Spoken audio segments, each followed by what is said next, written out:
আল্লাহ তাআলা বুঝাতে চাইলেন, দুনিয়ার মানব মণ্ডলী যদি হেদায়েত পেতে চাও, যদি পরিবর্তনের নিয়তে কোরআনের কাছে আসো, আবু বকরের মতো চিন্তা চেতনা নিয়ে, ওমরের মতো পরিবর্তন হওয়ার চিন্তা চেতনা নিয়ে যদি কোরআনের কাছে আসো, এই কোরআন তোমাকে একজন বিশ্ববিখ্যাত মানুষ হিসাবে রূপান্তর করে দিবে। সুবহানাল্লাহ। এরকম ঘটনা পৃথিবীতে আছে না নাই? যেই মানুষটা আল্লাহর রাসূলকে মেরে ফেলার পরিপূর্ণ সিদ্ধান্ত নিয়ে ঘর থেকে বের হলো, পৃথিবীতে ওই ব্যক্তির চাইতে অমানুষ আর কে হতে পারে? আপনারা কি বলেন? যে মানুষটা বিশ্ব নবীকে হত্যা করার সিদ্ধান্ত নিতে পারে, নবীজিকে দুনিয়া থেকে বিদায় করার নিয়ত করতে পারে, এই সিদ্ধান্ত নিয়ে ঘর থেকে বের হলো, নবীজির সেই জায়গা পর্যন্ত পৌঁছানোর আগে মাঝপথে আল্লাহ তার হৃদয়টাকে কোরআনের আলো দিয়ে, মাঝপথে আল্লাহ কোরআনের নূর দিয়ে তার হৃদয়টাকে আলোকিত করে দিয়েছেন, মুনাওয়ার করে দিয়েছেন। কোরআনের আলো পাওয়ার পর যে মানুষটা বিশ্ব নবীর গর্দান ফেলে দেওয়ার জন্য, কল্লা কেটে ফেলার জন্য ঘর থেকে বের হলো, সেই মানুষটা কোরআনের আলোতে আলোকিত হওয়ার পর নিজের গর্দানটাই ইসলামের জন্য কোরবান করে দিয়েছেন। সুবহানাল্লাহ।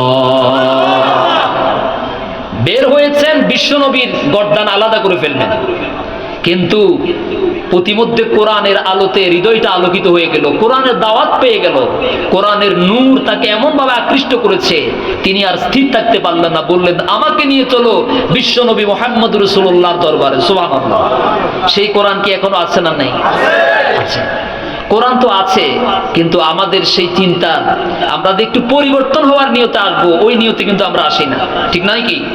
আমরা কেউ আসি ভুল ধরার জন্য, কেউ আসি কান সুখ করার জন্য, একটু শুনতে ভালো লাগে, অযথা হেঁটে লাভ কি, একটু বসি না। আর কেউ আসে না আমাকে একটু বদলানো দরকার, আমার হায়াত তো খুব সীমিত, আমাকে তো যেতেই হবে, যাওয়ার জন্য এখান থেকে কিছু চার্জ নিয়ে যায়, এখান থেকে কিছু পুঁজি নিয়ে যায়। আল্লাহ আমাদেরকে এই মাহফিলগুলো নাজাতের উসিলা হিসেবে কবুল করুন। আচ্ছা, এরপরে দেখুন বানি ইসরাইল, যেখানে আয়াতে কারিমা যাদের কথা বলা হয়েছে, বানি ইসরাইল কারা? বানি ইসরাইল হচ্ছে হযরত ইয়াকুব আলাইহিস সালামের বংশধর। বানি মানে হচ্ছে সন্তান, আর ইসরাইল হচ্ছে, ইসরাইল শব্দের অর্থ হচ্ছে বংশধররা। তো বানি ইসরাইল মানে হচ্ছে ইসরাইলের বংশধর, অর্থাৎ এক কথায় ইয়াকুব আলাইহিস সালামের 12 জন যে সন্তান ছিল, সেই সন্তানদের শাখা প্রশাখা বিভিন্ন অঞ্চলে ছড়িয়ে পড়েছিল। এক কথায় ইয়াকুব আলাইহিস সালামের বংশধরদেরকে বলা হয় বানি ইসরাইল। কোরআনুল কারিমে এই বংশ সম্পর্কে আল্লাহ তাআলা একাধিকবার আয়াত নাযিল করেছেন। এই বংশধরার মধ্যে প্রায় 70,000 নবী আল্লাহ তাআলা এই পৃথিবীতে প্রেরণ করেছেন। সুবহানাল্লাহ। কত হাজার? 70,000। এত নবী প্রেরণ করার পরেও এই জাতি কি ঠিক হয়েছে? সোজা হয়েছে? দিনের পর দিন, মাসের পর মাস, বছরের পর বছর ধরে এই আল্লাহর নবীরা, রাসূলরা দাওয়াত দিয়েছেন, কিন্তু অধিক সংখ্যক মানুষ তাদের দাওয়াত থেকে মুখ ফিরিয়ে নিয়েছে। তারা দিন গ্রহণ করে না, দাওয়াত গ্রহণ করে নাই। নবীরা ডাকতো একদিকে, তারা যেত আরেক দিকে। নবীরা বুঝাতো একটা, তারা বুঝতো আরেকটা।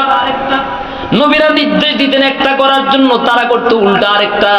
যার কারণে এই জাতি বিভিন্ন ঘটনার প্রেক্ষিতে কোরআনুল কারিমে খুব প্রসিদ্ধ। আল্লাহ রাব্বুল আলামিন বলছেন, যেই কয়টা কারণে এই বনি ইসরাইল জাতি বিভিন্ন সময় আযাবে গজবে ধ্বংস হয়েছে, সেই কয়েকটা কারণ আজকে আপনাদের সামনে তেলাওয়াত করলাম। এই কাজগুলো যদি আমরা করি, তাহলে আল্লাহ ওই সকল আযাব গজব থেকে আমাদেরকে হেফাজত রাখবেন। আর যদি না করি, তাহলে তাসবির সুতা কেটে দিলে যেরকম দানাগুলো একটা একটা করে মাটিতে পড়তে থাকে, আল্লাহর গজব আমাদের উপরে ঠিক এইভাবে পড়বে, কোনো সন্দেহ নাই। বিষয়টা খেয়াল করেন। আমরা যদি সোজা হয়ে যাই, আমরা যদি পরিশুদ্ধ হয়ে যাই, তাহলে আল্লাহর কি লাভ হবে আমাদেরকে আযাব দিয়ে? কি কথা কি বোঝা যায়? আমরা যদি পরিশুদ্ধ হয়ে যাই, আমরা যদি আল্লাহর দিকে ফিরে আসি, তাহলে আল্লাহ কি আমাদেরকে আযাব দিবেন? আমাদেরকে তো আল্লাহ বানিয়েছেন খুব দয়া করে। একটু খেয়াল করেন, আল্লাহ রাব্বুল আলামিন আসমান বানিয়ে আসমানের সৌন্দর্য সম্পর্কে কসম করেন নাই? আল্লাহ রাব্বুল আলামিন পাহাড় পর্বত সৃষ্টি করার পরে পাহাড় এবং পর্বতের সৌন্দর্য নিয়ে আল্লাহ তাআলা কসম করেন নাই? নদী নালা খালবিল সমুদ্র মহাসমুদ্র সৃষ্টি করে আল্লাহ তাআলা এটার প্রশংসা করতে গিয়ে কসম করেন নাই? কিন্তু মানুষকে আল্লাহ রাব্বুল আলামিন সৃষ্টি করার পর তার সৌন্দর্য সম্পর্কে আল্লাহ তাআলা একটা নয়, দুইটা নয়, চারটা জায়গায় আল্লাহ তাআলা কসম করেছেন। সুবহানাল্লাহ। ওয়াত্তিন ওয়াজ্জাইতুন ওয়া তুরি সিনিন ওয়া হাদাল বালাদিল আমিন লাকাদ খালাকনাল ইনসানা ফি আহসানি তাকওয়িম। আছে না নাই? আল্লাহ রাব্বুল আলামিন বলছেন তিনের কসম, জাইতুনের কসম, তারপরে তুর পাহাড়ের কসম এবং এই পবিত্র নগরীর কসম। চারটা কসম করে, চারটা শপথ করে আল্লাহ তাআলা বলেন নিশ্চয় আমি মানব মণ্ডলীকে কতই না সুন্দর করে, কত সুন্দর গঠন আকৃতি দিয়ে অবয়বে সৃষ্টি করেছি। সুবহানাল্লাহ, আল্লাহু আকবার। আমাদেরকে এত সুন্দর করে বানিয়েছেন, যা বুঝাতে গিয়ে আল্লাহ কয়টা কসম করেছেন? চারটা কসম করেছেন। তাহলে আমরা কি সুন্দর নাকি অসুন্দর? কারণ কি, পৃথিবীতে আল্লাহ যা সৃষ্টি করেছেন এগুলো সব কোন, যখন সৃষ্টি করার ইচ্ছা করেছেন তখন বলেছেন কোন, আর সঙ্গে সঙ্গে হয়ে গেছে। সূরা ইয়াসিনের ভিতরে আল্লাহ রাব্বুল আলামিন বলছেন ইন্নামা আমরুহু ইযা شيئا أن يقول له كن فيكون فسبحان الذي بيده ملكوت كل شيء وإليه ترجعون الله أكبر। তিনি যখন কোনো কিছুকে বানাতে চান, তিনি মানে কে? আল্লাহ। তিনি যখন কোনো কিছু আবিষ্কার করতে চান, তিনি যখন কোনো কিছু সৃজন করতে চান, সৃষ্টি করতে চান, বানাতে চান, তৈরি করতে চান, যাই বলেন না কেন, যাই বুঝেন না কেন, এক কথায় তিনি যখন কোনো কিছু তৈরি করতে চান, এটা বানাবার জন্য, তৈরি করার জন্য, সম্পন্ন করার জন্য দুনিয়ার কোনো বিজ্ঞানী, দুনিয়ার কোনো প্রকৌশলীর কাছ থেকে বুদ্ধি নেওয়া লাগে না, পরামর্শ করা লাগে না? লাগে? যখন তিনি কোনো কিছু বানাতে চান তিনি মাত্র কুন বলেন, কাফ নুন, কুন যখন বলেন আর সঙ্গে সঙ্গে ফায়াকুন হয়ে যায়। সুবহানাল্লাহ বলেন। এই যে মেঘনা নদীতে যখন জোয়ার আসে তখন কি এই এলাকার যিনি এমপি মহোদয়, তখন কি তার কাছ থেকে অনুমতি নেওয়া লাগে? বাটার সময় অনুমতি নেওয়া লাগে? এই এলাকায় যখন বৃষ্টি নাজিল করার প্রয়োজন হয় অনুমতি নেওয়া লাগে? বুদ্ধি নেওয়া লাগে? লাগে।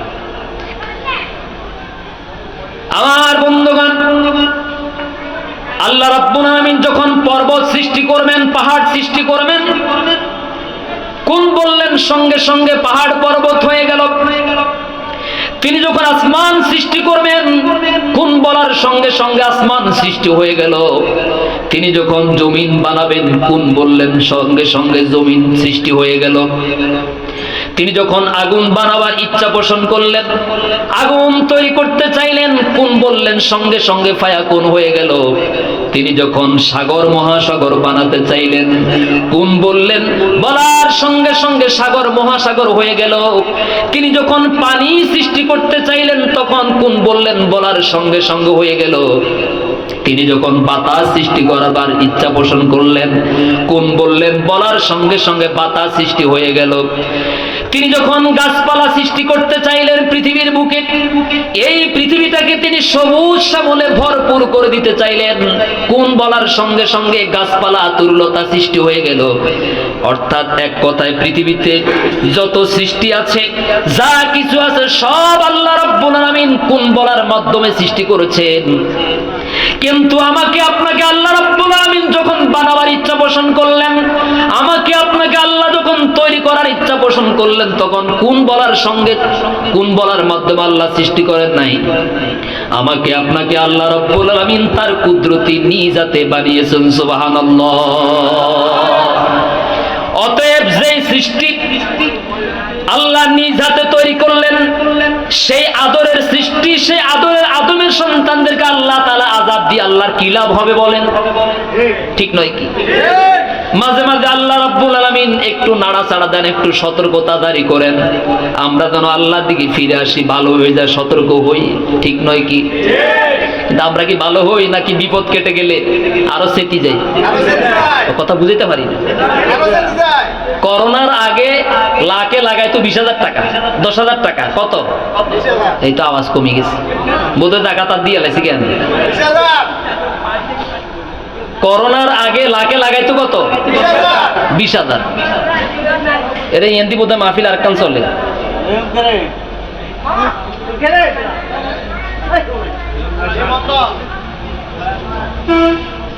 আচ্ছা, করোনার আগে লাখে লাগাইতো 20,000। তো করোনা যখন ধরছে চতুর্দিকে, যখন দেখছে যে শিল্পপতি, ব্যবসায়ী, রাজনীতিবিদ, ইমাম, খতিব, আলেম ওলামা কাউকে বাঁচে না, যারে সামনে পায় করোনা তারে শেষ করে দেয়। তো শেষ পর্যন্ত চিন্তা করলো, নিয়ত করলো, হুজুর তওবা করছি, আর জীবনে এই কামের সাথে তওবা করছি। এরকম একাধিক লোককে চিনি। যখন করোনা শেষ হয়ে গেছে, উনি এখন লাখে লাগাইছে 30,000 টাকা। করোনা শেষ হয়ে যাওয়ার পর এখন লাখে লাগাইছে কত? 30,000 টাকা। এই পাশ থেকে আওয়াজ কমাইছে, বুঝলাম না ঘটনা। হ্যাঁ, এরকমই জাগা মতন হড়ি বইলে আওয়াজ কমে যায়। তো এখন উদাহরণটা কিরকম হইল? ওই যে যেমন ধরেন একজনের চরগদরিয়া থেকে লঞ্চে করে উঠলো, রামগুতি আসবে। লঞ্চে যখন উঠলো তখন নদীর পানি ছিল একেবারে, মোটামুটি নদী ভালো ছিল, আবহাওয়া ভালো ছিল। কিন্তু নদীর মাঝখানে যখন আসলো হঠাৎ করে ঝড় তুফানে ধরি বইছে। এরকম আছে না নাই? হতে পারে। তো আসার পর তখন নিয়ত করছে, আল্লাহ যদি এই কঠিন বিপদ থেকে আমি বাঁচতে পারি, তুমি যদি আমার রক্ষা করো, তাহলে আমি ওয়াদা দিলাম 2-3 দিনের মধ্যে সময় সুযোগ বুঝে 2টা ছাগল তোমার রাস্তায় লুটাই দিব, মানত করে দিলাম। আল্লাহ তো রহমান, বান্দার ডাকে সাড়া দেন, বান্দাকে বিপদ থেকে মুক্ত করে দেন। কোরআন বলছে, যখনই তোমরা সমুদ্রের মধ্যে বিপদে পড়ো, তখন তোমরা সেখানে সবাইকে ভুলে গিয়ে আমাকে ডাকো, আর আমি তোমাদের ডাকে সাড়া দিয়ে তোমাদেরকে বিপদ থেকে উদ্ধার করি, রক্ষা করি। অতঃপর তোমরা আবার আগের জায়গায় ফিরে যাও।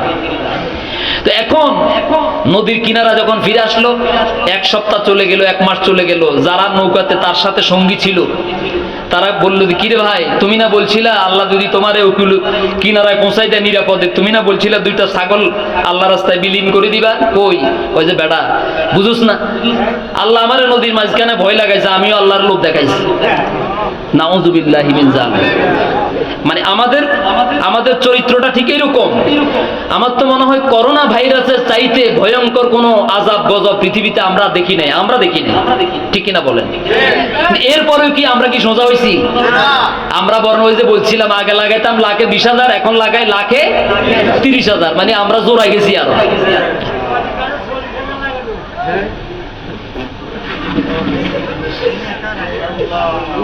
হাসার জন্য বলি নাই। আল্লাহ আমাদেরকে যেন হেদায়েত দান করেন, আমিন। সময়তো ভাইয়ের আমার,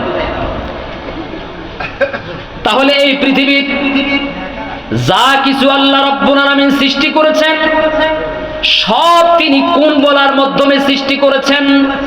কিন্তু আশরাফুল মাখলুকাত, এই মানব জাতিকে, আদমের সন্তানদেরকে আল্লাহ তাআলা কোন বলার মাধ্যমে সৃষ্টি করেন না, বরং আল্লাহ তাআলা এদেরকে দয়া করে মহান একটা লক্ষ্যকে সামনে রেখে আল্লাহ রাব্বুল আলামিন নিজ কুদরতে আকৃতি দিয়ে সৃষ্টি করেছেন। সুবহানাল্লাহ। তা আমরা কি আল্লাহ থেকে দূরে সরে যাব নাকি আল্লাহর দিকে এগিয়ে আসব? আল্লাহর দিকে এগিয়ে আসা মানে আল্লাহ এই কোরআনের মধ্যে যত হালাল হারামের আদেশ নিষেধ যত বিধান দিয়েছেন, আমরা এগুলো মেনে চললে খুশি হবেন কে? কে খুশি হবেন? আল্লাহ। তো এখন একটা জাতি কখন ধ্বংস হয় খেয়াল করেন। একটা দেশ একটা জাতি কখন ধ্বংস হয়? যখন সেই জাতি তার মূল আদর্শ ভুলে গিয়ে, তার মূল আদর্শ ভুলে গিয়ে, কাজকর্ম ভুলে গিয়ে সে যখন অন্যায় পথে চলে যায়, সে যখন শয়তানের আদর্শ অনুসরণ করে, তখনই তো তার উপরে আল্লাহ অসন্তুষ্ট হন। আর অসন্তুষ্ট হলে আল্লাহ তাআলা বিভিন্ন বিপদ মুসিবত নাযিল করেন। ঠিক নয় কি? আসে যে সকল কারণে বনি ইসরাইল জাতি ধ্বংস হয়ে গিয়েছে, সেই কথাগুলো হলো এই: আল্লাহ রাব্বুল আলামিন তাদের থেকে ওয়াদা নিয়েছেন, অঙ্গীকার নিয়েছেন। وَإِذْ أَخَذْنَا مِيثَاقَ بَنِي إِسْرَائِيلَ لَا تَعْبُدُونَ إِلَّا اللَّهَ وَبِالْوَالِدَيْنِ إِحْسَانًا وَذِي الْقُرْبَى وَالْيَتَامَى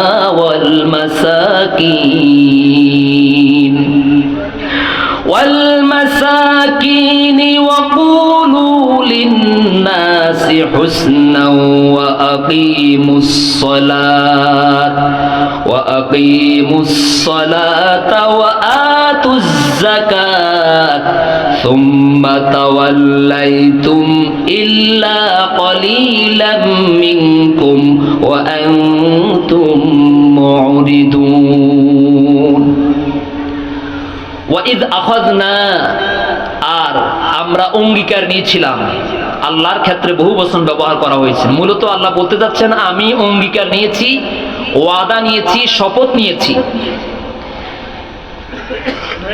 ওয়াইদ আখাযনা মিসাক বনি ইসরাইল, কাদের কাছ থেকে? সবাই বলুন। আমরা কথা বলতেছি কোন জাতি সম্পর্কে? বনি ইসরাইল সম্পর্কে। আল্লাহ বলছেন, আমি বনি ইসরাইল থেকে অঙ্গীকার নিয়েছি এই মর্মে: লা তা'বুদুনা ইল্লাল্লাহ, লা তা'বুদুনা ইল্লাল্লাহ, লা তা'বুদুনা ইল্লাল্লাহ। হে বনি ইসরাইল জাতি, তোমরা যতদিন পর্যন্ত পৃথিবীর জমিনে বেঁচে থাকবে, ততদিন পর্যন্ত আমি আল্লাহ ছাড়া আর কারো গোলামি করবে না, ইবাদত করবে না, বন্দেগী করবে না, দাসত্ব করবে না, হুকুম মানবে না, আইন মানবে না। সুবহানাল্লাহ। এই ওয়াদা আল্লাহ কাদের কাছ থেকে নিছেন? জোরে বলুন। মূলত রূহের জগতে আল্লাহ তাআলা আমাদের সবার কাছ থেকে এই ওয়াদাটা নিয়েছেন। এটা আপনারা বহু ওয়াজ শুনছেন আশা করি। আল্লাহ রাব্বুল আলামিন বলছেন, وَإِذْ أَخَذَ رَبُّكَ مِنْ بَنِي آدَمَ مِنْ ظُهُورِهِمْ ذُرِّيَّتَهُمْ وَأَشْهَدَهُمْ عَلَى أَنفُسِهِمْ أَلَسْتُ بِرَبِّكُمْ قَالُوا بَلَى شَهِدْنَا أَنْ تَقُولُوا يَوْمَ الْقِيَامَةِ إِنَّا كُنَّا عَنْ هَذَا غَافِلِينَ। জোরে বলুন আল্লাহু আকবার। পৃথিবীর মানব মণ্ডলী, রামদয়াল বাজার এলাকার মুসলমানেরা, স্মরণ করুন সেই ঐতিহাসিক সময়ের কথা, যখন তোমার রব, তোমার প্রতিপালক আল্লাহ রাব্বুল আলামিন সমস্ত আদমের সন্তানদের কাছ থেকে ওয়াদা নিয়েছেন, রূহের জগতে শপথ নিয়েছেন, অঙ্গীকার নিয়েছেন এই মর্মে। তাদেরকে বললেন, আলাস্তু বিরাব্বিকুম, আমি কি তোমাদের রব নই? আমি কি তোমাদের স্রষ্টা নই? আমি কি তোমাদের প্রতিপালক নই? আমি আল্লাহ কি তোমাদের বিধানদাতা হিসেবে যথেষ্ট নই? আমি আল্লাহ কি তোমাদের জন্য রিজিক দাতা হিসেবে যথেষ্ট নই? যথেষ্ট কিনা বলেন? অবশ্যই। আলাস্তু বিরাব্বিকুম, তিনি কি, আমি আল্লাহ রব্বুল আলামিন কি তোমাদের রব হিসাবে যথেষ্ট নই? আমি কি তোমাদের প্রভু নই? ক্বালু বালা, সমস্ত আদমের সন্তানেরা সেই দিন ঐক্যবদ্ধভাবে দ্বিধাহীন চিত্তে কোনো প্রশ্ন কোনো তর্ক ছাড়াই আল্লাহর সাথে এই মর্মে ওয়াদা দিয়ে বলেছেন, ক্বালু বালা, অবশ্যই অবশ্যই আপনি আমাদের রব, অবশ্যই অবশ্যই আপনি আমাদের প্রভু, অবশ্যই অবশ্যই আপনি আমাদের জীবনদাতা, বিধানদাতা, পালনকর্তা, আইনদাতা, আমাদের ইবাদত পাওয়ার একমাত্র যোগ্য হকদার। সুবহানাল্লাহ বলেন। এই কথা কি আমরা সবাই আল্লাহরে বলছি কিনা বলেন? ওখানে আমি ছিলাম না, ছিলাম না, সভাপতি সাহেব ছিলেন না, মসজিদে নববীর ইমাম সাহেব ছিলেন না, বাংলাদেশের প্রধানমন্ত্রী ছিলেন না, স্কুলের হেড স্যার ছিলেন না, আমরা সবাই ছিলাম কিনা? আমরা অস্বীকার করলেও আমরা কিন্তু একটা চুক্তিনামা কিন্তু আল্লাহর কাছে জমা আছে। সেই দিন যে বলবেন, আল্লাহ আমি তো এই কোরআনের এই যে কথাগুলো আপনি যেগুলো না মানার কারণে আজকে আমি দোজখে আসলাম, এই কথাগুলো যদি আমার কেউ শুনাইতো, আমার কেউ বলতো, তাহলে কিন্তু আমি আমল করতাম। যেহেতু আমি শুনি নাই, আমার কেউ বলে নাই, আপনার ব্যাপারে আমি কোনো দাওয়াত পাই নাই, সুতরাং আজকে আমার উপরে আমার জাহান্নামে দেওয়া মানে এটা আমার উপরে জুলুম। এই কথা যেন কেউ বলতে না পারে, এই জন্য আল্লাহ তাআলা ওই জায়গায় একটা ওয়াদা নিয়ে রেখেছেন এবং সিগনেচারও কিন্তু সবার আছে। সুবহানাল্লাহ বলুন।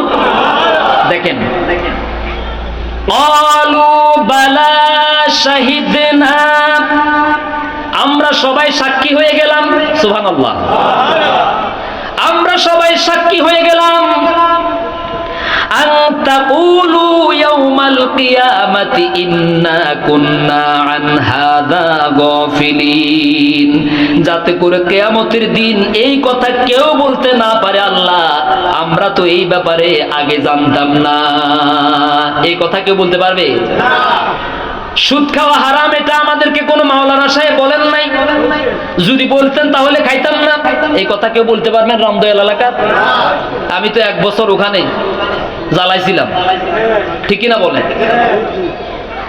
দুর্নীতি করা হারাম, ঘুষ খাওয়া হারাম, চাঁদাবাজি করা হারাম, সন্ত্রাসী করা হারাম, মানুষ খুন করা হারাম, ভাইকে ঠকানো হারাম, বোনকে ঠকানো হারাম, ওজনে কম দেওয়া হারাম, খাদ্যে ভেজাল দেওয়া হারাম, অশ্লীল কথাবার্তা বলা হারাম, অশ্লীল কথাবার্তা দেখা হারাম, স্বামীর হুকুম অমান্য করা হারাম, স্ত্রীর হক নষ্ট করা হারাম, বাবা মায়ের সাথে খারাপ ব্যবহার করা হারাম।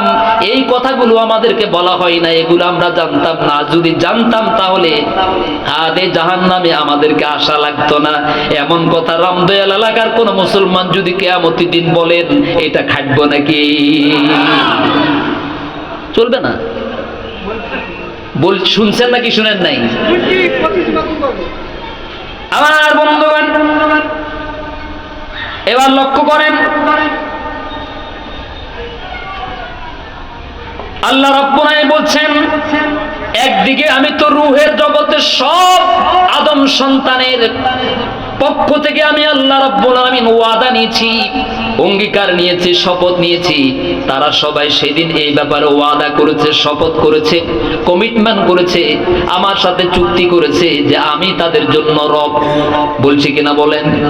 কিন্তু এখন আমাদের যে কার্যক্রম, আমাদের যে আমল কাজকর্ম, এর দ্বারা কি এটা প্রমাণিত হয় যে আমরা আল্লাহর সাথে চুক্তিবদ্ধ হয়েছি?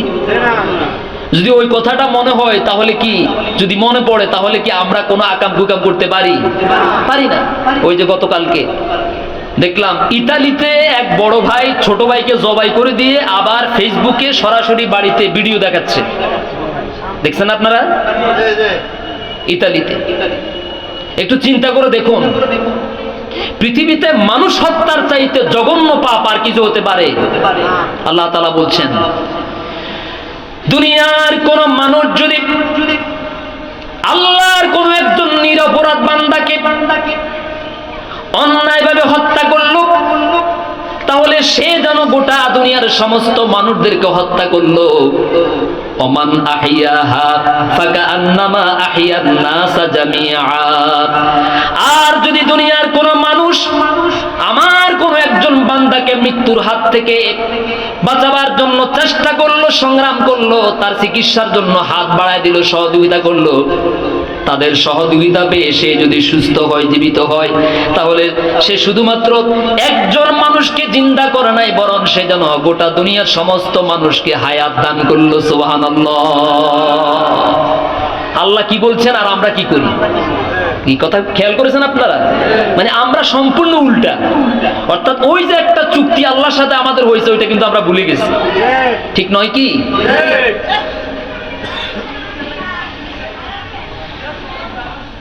সময় তো ভাইয়ের আমার, তাহলে এক নাম্বার ওয়াদা হচ্ছে, আল্লাহ এক নাম্বারে ওয়াদা নিয়েছেন তাদের কাছ থেকে, লা তা'বুদুনা ইল্লাল্লাহ, আল্লাহ ছাড়া আর কারো ইবাদত করা। এই যে মাথাটা, এই মাথাটার কিন্তু অনেক দাম আছে, খেয়াল করুন। এটার ভিতরে এমন এমন মহামূল্যবান জিনিসে ভরা, যদি একটা সূক্ষ্ম থেকে একটা সূক্ষ্ম তার যদি ছিঁড়ে যায়, বিকল হয়ে যায়, তাহলে আপনি তখন আর মানুষ না, আপনাকে কেউ মানুষ বলবে না, আপনাকে বলবে যে আপনি পাগল। এই রামদয়াল বাজারে মান্নান হুজুরের চাইতে অনেক লম্বা, অনেক স্বাস্থ্যের দিক থেকে অনেক মোটা চওড়া, এমন মাঝে মাঝে কিছু পাগল আসে, পরনে লুঙ্গি নাই, গায়ে জামা নাই, ছাতায় ভরা, চুলগুলো উস্কো খুস্কো, পেটে খাবার নাই, এরকম আসে না? তা আপনি তাকে পাগল বলেন কেন? তার ওই যে মাথার মধ্যে মহামূল্যবান সেই জায়গা থেকে একটা তার বিকল হয়ে গেছে। ঠিক নয় কি? এটার অনেক দাম আছে। এটা দিয়েই, এটা খরচ করেই মানুষ জমিন থেকে চলে যাচ্ছে মহাশূন্যে। কি ঠিক না? এটা কিন্তু যেখানে সেখানে নোয়াইতে পারবেন না। এটা দিবেন কারে? যেই মস্তক, যেই কপাল, যে মাথা একবার আল্লাহর সামনে কদম করে, আল্লাহর সামনে নত করেছে, যেই কদম, যে কপাল, যে মস্তক, যেই মাথা একবার আল্লাহর কদমের মধ্যে পড়েছে, জীবন চলে গেলেও, আগুনে পুড়িয়ে হত্যা করা হলেও সেই মস্তক, সেই মাথা দুনিয়ার কোন খাদার দরবারে, দুনিয়ার কোন বাবার দরবারে নোয়াইতে পারে না। জোরে কোন ঠিক কিনা? আর যেটা মুনাফিক, সেটা আল্লাহরও সেজদা দেয়, আব্বারও সেজদা দেয়। আপনারা কি একমত নাকি দ্বিমত? আওয়াজ কমে গেছে। আমি আগে বলছি এটার অনেক দাম আছে, আছে না নাই? এটা কে দিছেন? এটা দিবেন কারে? আল্লাহ সব কিছু বানাইছেন ফেরেশতাদের মাধ্যমে, পুরো বডিটা, কিন্তু এই চেহারাটা এখান থেকে, গলা থেকে, এটা বানাইছেন আল্লাহ নিজ হাতে। না সুবহানাল্লাহ আগামীকালকে একটু খেয়াল করেন, এই থেকে এই পর্যন্ত এটা বানাইছেন ফেরেশতারা। আর এই আকৃতিটা এখান থেকে, এই গর্দান থেকে এই পর্যন্ত এটা বানাইছেন কে?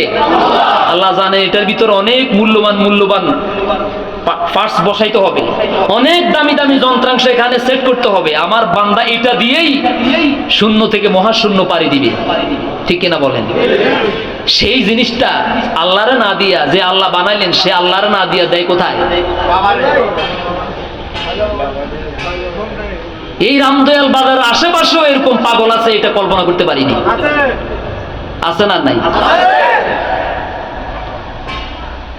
আমরা যদি পরিপূর্ণ মুসলমান হতাম, তাহলে এই পাগলামি কিন্তু এখানে চলতো না। আমরা যদি পরিপূর্ণই মুমিন হতাম, তাহলে কিন্তু এই পাগলামি রামদয়াল বাজারের আশেপাশে চলতো না।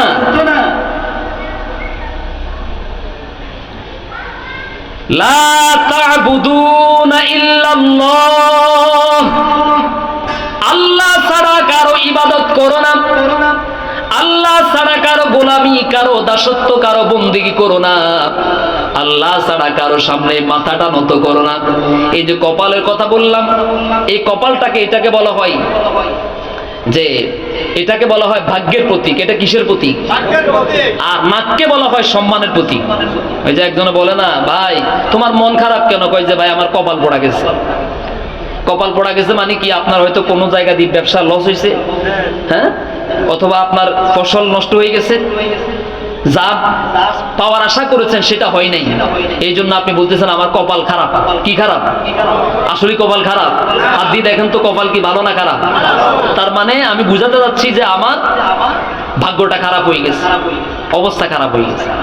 আবার আরেকজনে বলে যে ভাই আমার নাক কাটা গেছে। নাক চুল কাটা গেছে, বলে না এরকম?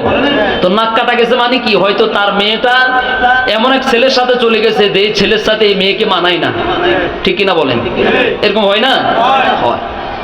তাহলে এটা হচ্ছে ভাগ্যের প্রতীক, এটা হচ্ছে সম্মানের প্রতীক। দুনিয়ার মানব মণ্ডলী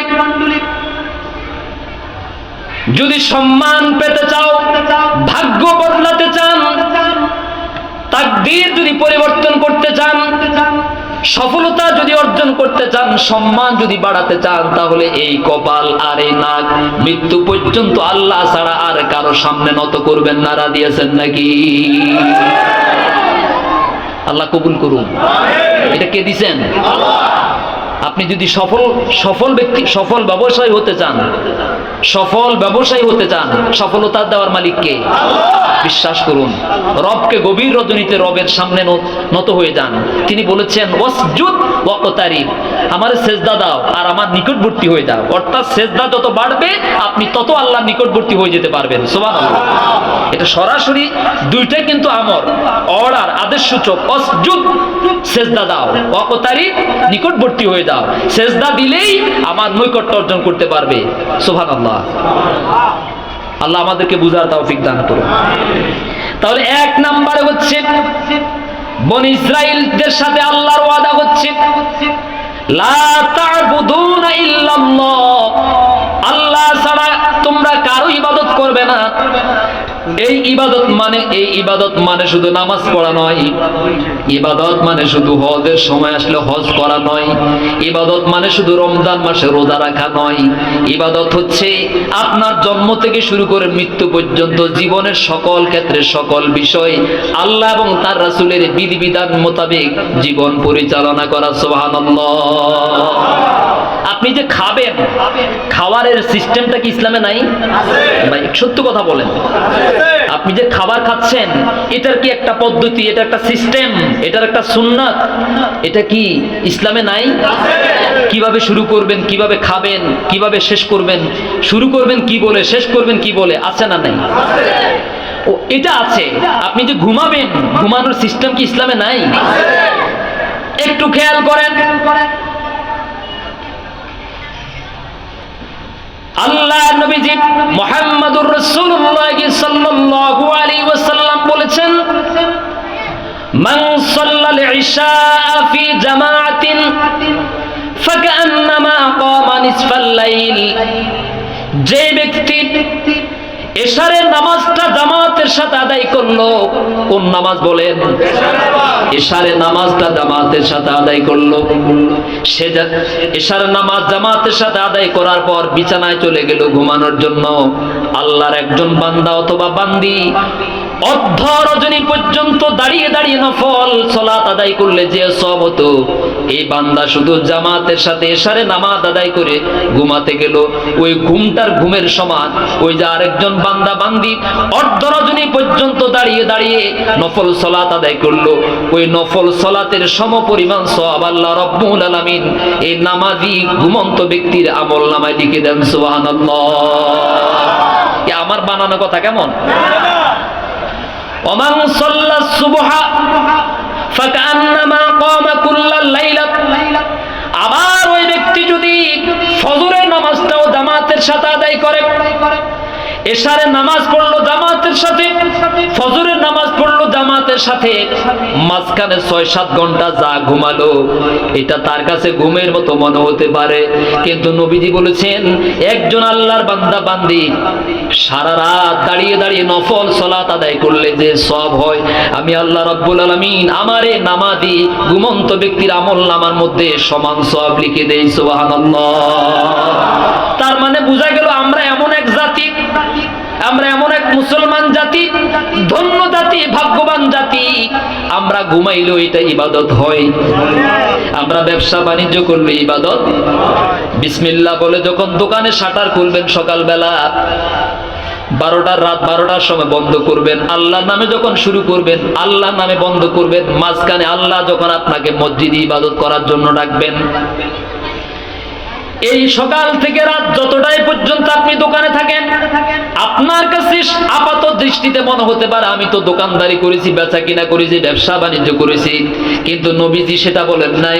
সারা দিন দোকানে যত মুহূর্ত আপনি কাটিয়েছেন, আল্লাহর আরেকজন বান্দা নামাজে অনবরত নফল নামাজ আদায় করলে যে সওয়াব হয়, আপনি দোকানে থেকে ব্যবসা বাণিজ্য বেচা কিনা করে সমপরিমাণ সওয়াবের মালিক হয়ে যান। সুবহানাল্লাহ। তাহলে আমরা যে ব্যবসা বাণিজ্য করি এটাও কি?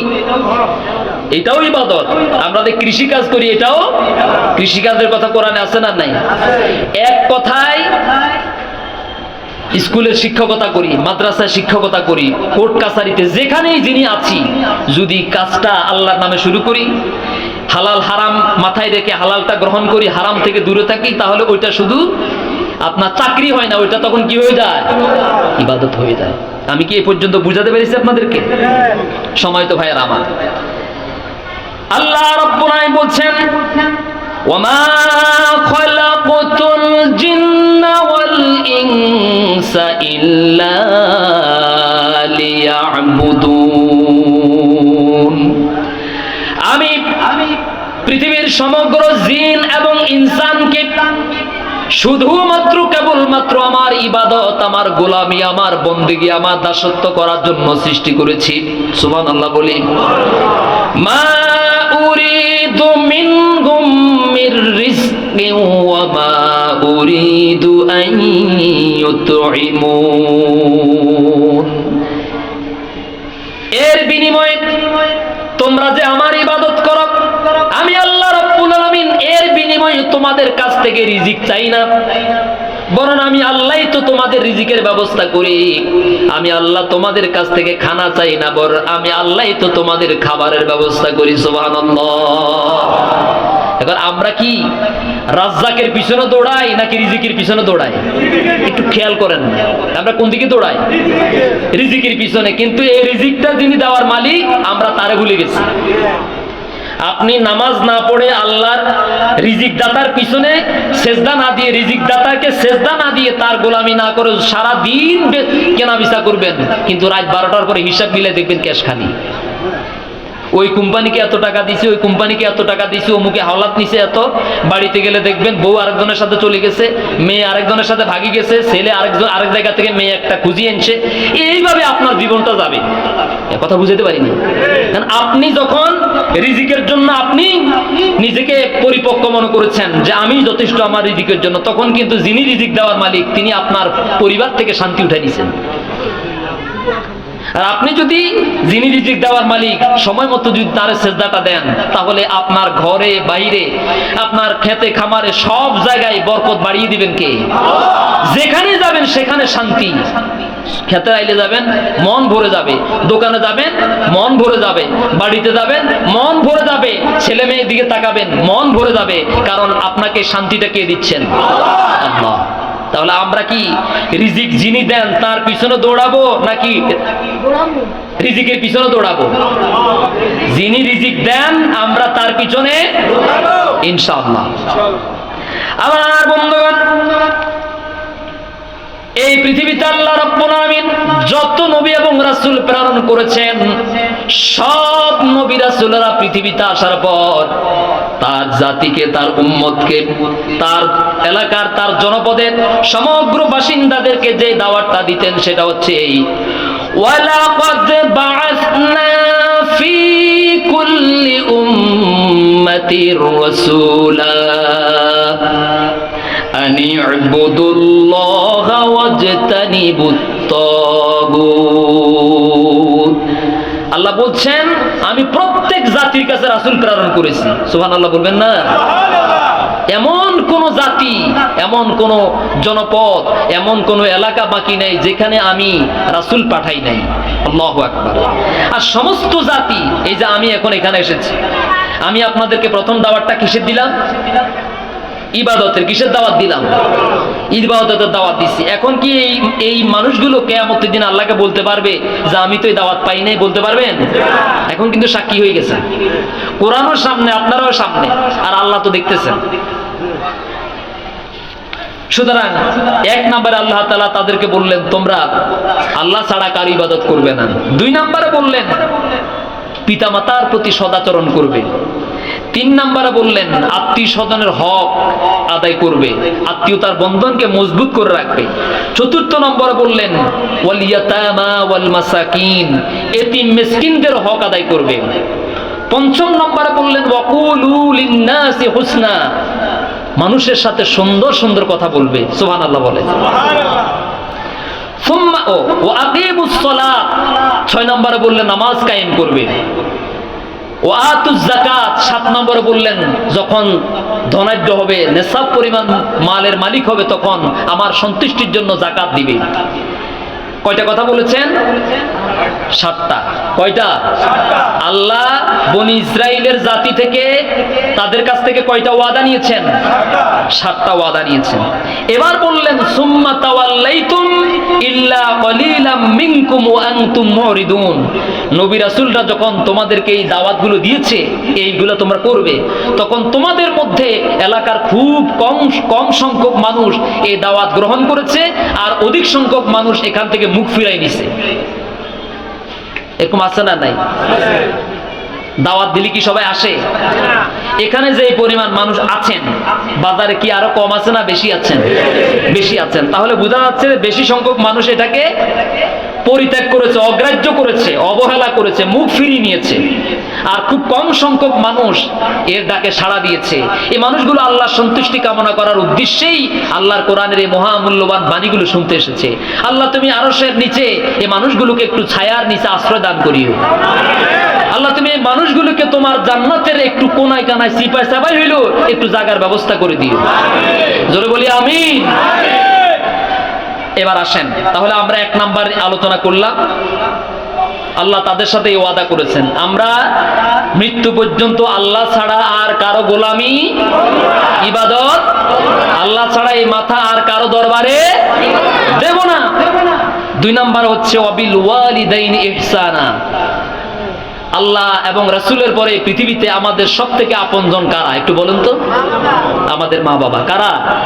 আমাদের মা বাবা।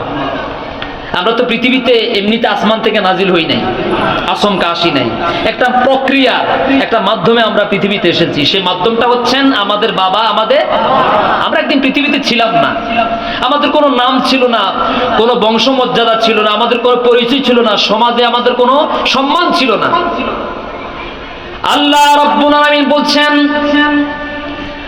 হাল আতা আলাল ইনসান, হাল আতা আলাল ইনসানি হিনুম মিনাদ দাহরি লাম ইয়াকুন শাইআন মাযকুরা।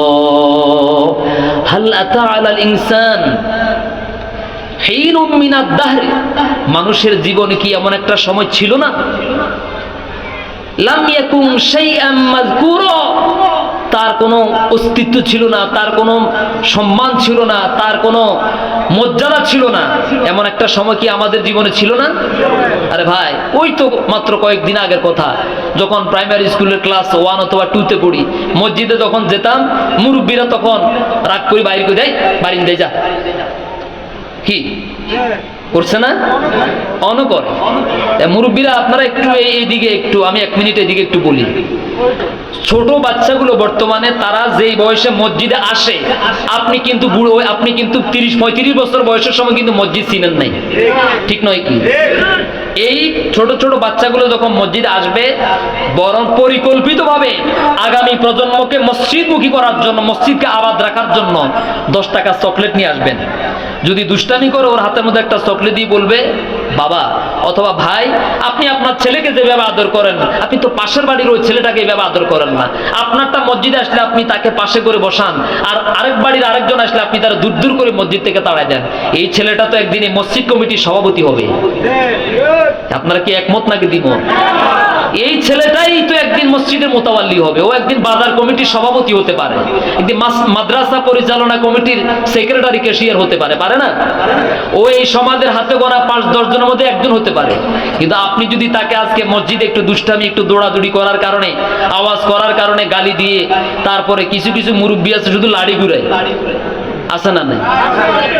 সম্মান পেতে হলে তো আগে সম্মান দিতে হবে। এই ছেলেটা যদি একদিন, সে তখন তরুণ যুবক হবে, তখন একদিন আমরা শীতকালে একেবারে হাতাইল্লা কলু করি ঠান্ডা হানি চালাই দিবে, ওই বুড়িয়া মসজিদে বহুত জ্বালাইছে, তোল্লায় মসজিদ যাইতে মারি না। কথা ঠিক? ঠিক আছে, তাহলে মেডিসিন জায়গা মতো পড়ছে আলহামদুলিল্লাহ। এই জন্য এই বাচ্চাদেরকে মসজিদমুখী করার জন্য পরিকল্পিতভাবে আমি এক মসজিদে জুমার খতিব ছিলাম, সেখানে শুধু বাচ্চাদেরকে এই যে ক্লাস 1 থেকে আপনার এই 10ম শ্রেণী পর্যন্ত 40 দিন জামাতে নামাজ পড়ার জন্য প্যাকেজ ঘোষণা করেছিলাম। যারা যারা নামাজের জামাতে আসবে তাদেরকে সাইকেল উপহার দেওয়া হবে, অথবা যে কোনো একটা উপহার দিতে পারেন। তাহলে দেখবেন মসজিদ কমিটির দায়িত্ব, শুধু মসজিদের এই দায়িত্বশীল হয়েছি আমি, এটা নিয়ে একেবারে অহংকার। এখন তো জানি যে মসজিদ কমিটি নিয়েও মারামারি হয়, ঠিক কিনা বলেন? এটার ভিতরে যে কি মধু আছে আল্লাহ ভালো জানে। আপনি তো এটার থেকে আরো, আপনাকে দায়িত্ব দিতে চাইলেও আপনি বলবেন যে বাবা এটা আল্লাহর ঘর। এটা কার ঘর? কোন রকম যদি আপনার একটু দায়িত্বহীনতার কারণে আল্লাহর একজন বান্দা কষ্ট পায়, একজন মুসল্লি আঘাত পায়, ইমাম মুয়াজ্জিন কষ্ট পায়, আল্লাহর ঘরের ন্যূনতম ক্ষতি হয়, কিয়ামতের দিন মসজিদ কমিটি হিসাবে নয়, জালিম হিসাবে আপনাকে দাঁড়াতে হবে। এই কথাগুলো মাথার মধ্যে থাকে না। এখন কিন্তু মসজিদ কমিটি নিয়ে সব জায়গায় কোবাকুবি মারামারি হয়, মসজিদ পর্যন্ত ভাগ হয়ে যায়, আছে না নাই? আমাদের রামগুতির এদিকে না, সুবর্ণচর ওদিকে কথা বলতেছি। আপনি যদি বুঝতেন, ওই যে কাবা ঘর যেটা দেখছেন না, ওইটা যেরকম আল্লাহর ঘর, এটাও কার ঘর? সব ঘরগুলো কার? আল্লাহর ঘর। সুতরাং মসজিদ কমিটির আরো কিছু দায়িত্ব আছে। মসজিদকে আবাদ রাখার জন্য কি কি পদ্ধতি নেওয়া যায়, কি কি এজেন্ডা হাতে নেওয়া যায় নোট করেন। আমাদের মসজিদে মুসল্লি কম কেন? সভাপতি সহকারে কমিটির সকল সদস্যবৃন্দু, দায়মি মুসল্লিরা সহকারে প্রত্যেক বাড়িতে ওয়ারকারি করবেন। আপনার সমাজে যদি আগুন লাগে, আপনি কি নিজে একা একা যান বাঁচাবেন নাকি সবাই রাখবেন? এই ডাকাত ঢুকছে, চোর ঢুকছে, তোমরা দাঁড়া দাঁড়া আছো, তাড়াতাড়ি উঠো, যা কিছু আছে সতর্ক হও, বলবেন না? কিন্তু আপনি একা একা নামাজে আসেন, আপনার এলাকার মানুষ ঘুমে আছে, ওরা নামাজই হয় না, কেন আসে নাই? আপনি তাদের কাছে যান, এটা আপনার দায়িত্ব। ও মা হেতানে শুধু খাতা কলম লই, আর মানে এইটাই উনি মনে করে যে আমি তো বিশাল কিছু হয়ে গেছি। মসজিদ কমিটির দায়িত্বশীল হওয়া মানে একটা কিছু হয়ে গেছেন যে এটা না, এটা নিয়ে গর্ব করার কিচ্ছু নাই, বরং মনে করেন আপনি ধরা পড়ে গেছেন। আপনি কি খাইছেন? ধরা খাইছেন। আল্লাহর বান্দারা যদি আপনাকে দায়িত্ব দেয়, সেটা হচ্ছে এক হিসাব। আল্লাহ আমি দায়িত্ব নিতে চাই নাই, তোমার বান্দারা আমাকে যোগ্য মনে করেছে বিদায় দায়িত্বটা দিয়েছে। মালিক, শেষ পর্যন্ত আমি যেন তোমার ঘরের দায়িত্বটা যথাযথভাবে পালন করতে পারি, আল্লাহ তুমি আমার তৌফিক দিও। এগুলা দ্বারা কাছে আছি আমরা? নাই। হেতার বানান লাগে না, হেতে ওই বেলায় বলি প্রার্থী হয়। এটা ওই সুবর্ণচর এদিকের কথা, এইদিকে নাই।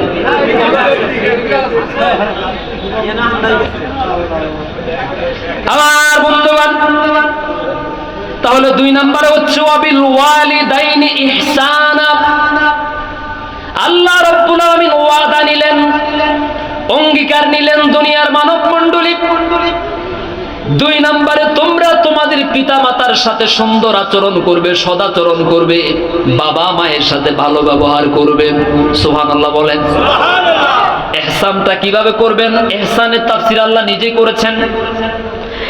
ইম্মা ইয়াবলুগান্না ইনদাকাল কিবারা আহাদুহুমা আও কিলাহুমা ফালা তাকুল লাহুমা উফ فلا تقل لهما أف ولا تنهرهما وقل لهما قولا كريما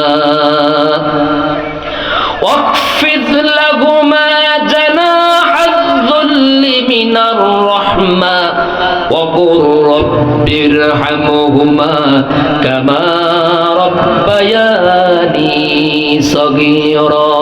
পড়েন সবাই, রব্বির হামহুমা কামা রব্বায়ানি সগীরা। আবার পড়েন, রব্বির হামহুমা।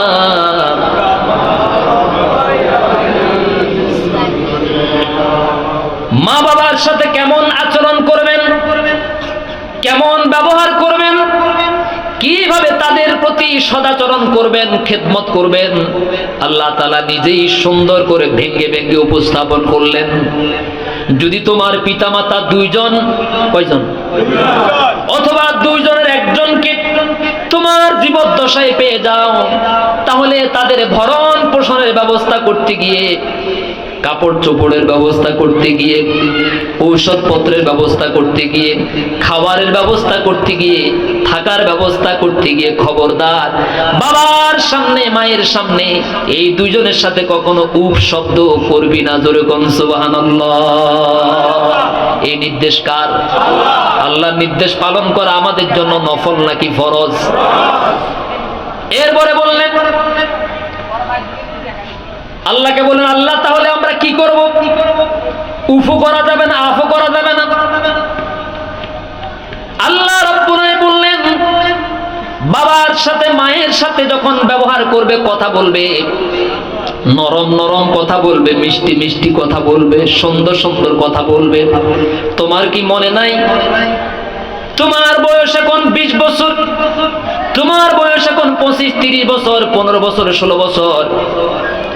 আজ থেকে 15, 16, 20, 25, 30 বছর আগে তোমাকে হাসানোর জন্য তোমার বাবা তোমাকে যেমন ভাবে মিষ্টি মিষ্টি কথা বলেছে, তোমার মা তোমার সাথে যেমন করে হেসে হেসে কথা বলেছে, সুন্দর সুন্দর কথা বলে তোমাকে খুশি রাখার চেষ্টা করেছে। কথা কি সত্য নাকি মিথ্যা? তোমার বাবা মা তোমাকে ছোট্টবেলায় যেভাবে সুন্দর সুন্দর কথা বলেছে, তোমার সাথে মিষ্টি মিষ্টি নরম নরম কথা বলেছে, তুমিও আজকে তোমার সেই বৃদ্ধ পিতামাতার সাথে সুন্দর সুন্দর নরম নরম কথা বলো, যাতে করে তোমার পিতামাতাও তোমার কথা শুনলে তাদের কলিজা ঠান্ডা হয়ে যায়। সুবহানাল্লাহ। এখন তারা দুইজন উল্টা হয়ে গেছে। বুড়া হয়ে গেলে মানুষ আবার আগের মতো শিশু হয়ে যায় না? আপনি যেমন বলেছেন, ছোট্টবেলায় বলেছেন, বাবাকে বারবার বলেছেন, বাবা গাড়ি এটা কেমনে চলে, এটা এত জোরে দৌড়ে কেন, বাবা এটা কে বানাইছে? এইভাবে আপনার ছেলে আপনার সাথে গাড়িতে বসে বসে এইভাবে প্রশ্নগুলো করতেছে। একটার পর একটা প্রশ্ন অনবরত করতে আছে, রামদয়াল থেকে শুরু, মাইজ দিতে গিয়ে শেষ, গাড়িও বন্ধ হয়ে গেছে, ওর প্রশ্নও শেষ হয়ে গেছে। বাবা কি একটা বারের জন্য বিরক্ত হয়েছে? মা কি একটা বারের জন্য বিরক্ত হয়েছেন? বরং এই ছোট্ট শিশুটা যত বেশি কথা বলতে পারে, মা বাবার হৃদয়ে তত বেশি আনন্দ আসে। ঠিক কিনা বলেন? আমার ছেলে কথা বলতে পারে, আমার মেয়েটা কথা বলতে পারে। وَقُلْ لَهُمَا قَوْلًا كَرِيمًا। বাবার সাথে যখন কথা বলবে, নরম নরম কথা বলবে। কি কথা? ওয়ালা তানহারহুমা, ধমক দিয়ে কথা বলবে না, ধমক দিয়ে কথা বলবে না, গাড় মোটা করে কথা বলবে না, চোখ রাঙিয়ে কথা বলবে না। এই নির্দেশ কার? আওয়াজ কম কেন? এই নির্দেশ কার? ওয়ালা তানহারহুমা, ওয়ালা তানহারহুমা, ওয়ালা তানহারহুমা ওয়াকুল লাহুমা কাওলান কারীমা। মায়ের সাথে বাবার সাথে ধমক দিয়ে কথা বলো না, চোখ মোটা করে কথা বলো না, ধমকের সাথে কথা বলো না। কেমনে কথা বলবো? আল্লাহ বলে দিলেন, ওয়াকুল লাহুমা কাওলান কারীমা, নরম নরম কথা বলো, সুন্দর সুন্দর কথা বলো, মিষ্টি মিষ্টি কথা বলো। তোমার ব্যবহার শুনলে তোমার পিতা মাতার অন্তরটা যেন শীতল হয়ে যায়। সুবহানাল্লাহ।